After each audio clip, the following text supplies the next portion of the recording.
በጦርነቱ ጊዜ ተፈናቃይ ካምፕ እንደነበረ በዛን ጊዜ ወንበሮች ክፍሎች የተጎዱ የተሰባበሩም ነበርና ልጆቹም ደግሞ ለጉንፋን የተጋለጡ ጉንፋን ይዟቸው ከትምህርት ቤት የሚያቋርጡበት ሁኔታ ነበረ በፊት።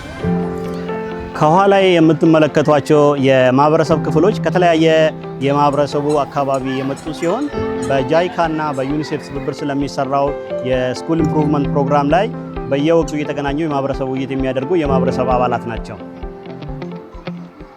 እሺ ፋይዛ ስሜ ፋይዛ መሐመድ ይባላል። የ8ኛ ክፍል ተማሪ ነኝ። በሜጠሮ ትምህርት ቤት ውስጥ ንቁ ተሳትፎ አድርጋለሁ። በመቀጠል ደግሞ ስርዓተ ጾታ ነው። ክበብ አለ እንጂ አንሰራበትም ነበረ።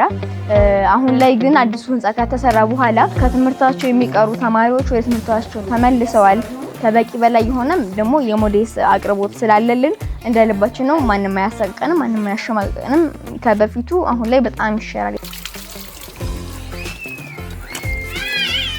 እንዲሁም ደግሞ በሚቀጥለው ዓመት የኔ ታናናሽ እህቶች ወደ አዲሱ ክላስ ገብተው ይማራሉ።